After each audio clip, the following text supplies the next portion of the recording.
So dito nga po mga kalingap, Joynatic sinisira gamit ang pangalan ni Jenny Oco. So yan po mga kalingap, meron po kasing nag-comment po dito dito nga po sa live nga po ni Kanoli na kung saan gamit po yung pangalan po ni Jenny Oco. At alam na po natin na fake account po ito kasi hindi naman po gagawa itong si Jenny Oco na ikakasira po niya. At syempre, kumbaga buwan na rin po yung nakalipas nga po. Kumbaga hindi yan gagawa po itong si Jenny nga po para masira po yung pangalan po niya. Kahit sabihin po natin na may pagkakamali sila noon, sabihin na po natin na pagkakamali kasi syempre 'di ba? Alam na may love team tapos ganito na kumbaga sabihin na nating naglihim po sila sa mga viewers na sila po pala ni Kalingap Dan nga po. Pero syempre, past is past po, 'di ba? Kaso lang napapag-usapan lang po natin ngayon dahil nga po sa meron pong gumagamit nga po ng pangalan nga po ni Jenny Oco. At ang sabi nga po niya dito sa comment nga po noon pa man pinagplanuhan na namin ni Dan at Team Brooks na paasahin kayo para lang sa sponsor nyo, ha ha ha. Mga tanga kasi ang Joynatics nyo. So yan po yung comment nga po niya dito sa live nga po ni Kanoli. Sino kaya yung nasa likod po ng pangalan ni Jenny Oco na ito na unang-una sinisira po niya ang Joynatics at ang pangalawa na rin po kumbaga parang sinisira din po niya yung itong si Jenny Oco kasi syempre 'di ba ginagamit niya yung pangalang Jenny Oco. At syempre yung mga fans ng Joynatics magagalit dito kay Jenny, 'di ba? Kumbaga imbes na naghilom na, kumbaga hindi naman totally naghilom yung lahat yung nangyari nga po dito sa Danjoy.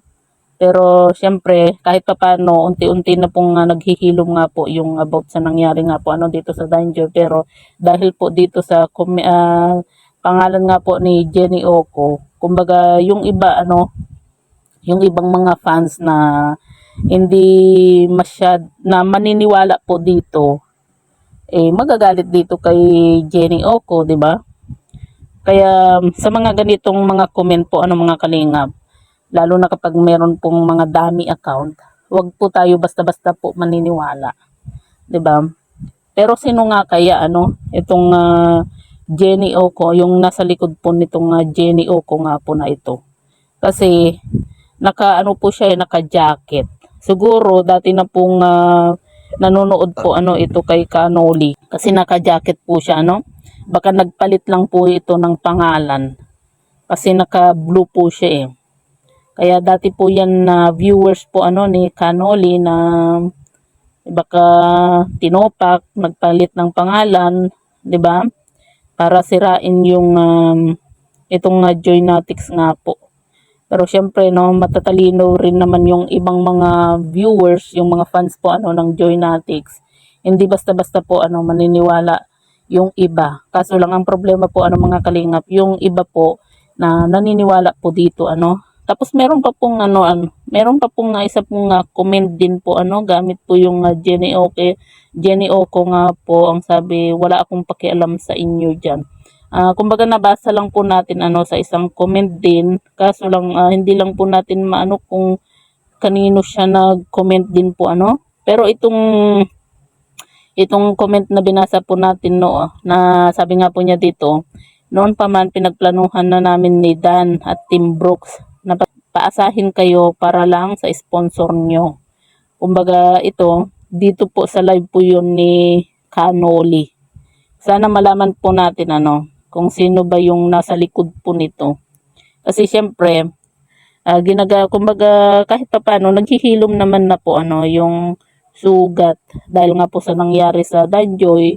Pero dahil nga po sa ginagamit na naman po yung pangalan ni Jenny Oco, syempre nabubuhay na naman po yung natin, yung inis, yung syempre hindi natin masasabi na nagalit din po tayo dito kay Jenny Oco, kay Kalingap Dan na imbes na naghihilom na ay meron na naman pong ganito nga po Sana po manlaman po ni Kanoli yung itong Jenny Oco na ito, no? Yung nagpapanggap na Jenny Oco na ito. Kumbaga tingnan po niya sa mga dati po niyang live, kung kasi naka-blue po siya naka-jacket.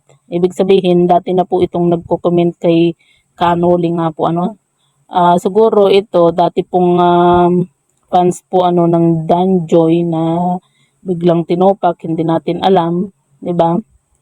Pero sana relax lang po tayo At alam ko naman na sa mga ibang mga fans po ng Danjoy hindi naman po basta-basta naniniwala sa mga ganito. Kasi isipin natin hindi naman po yan gagawin ni Jenny Oco na gagawa siya ng ganito, magko-comment po siya ng ganyan na alam niya na ikakasira din po niya, 'di ba?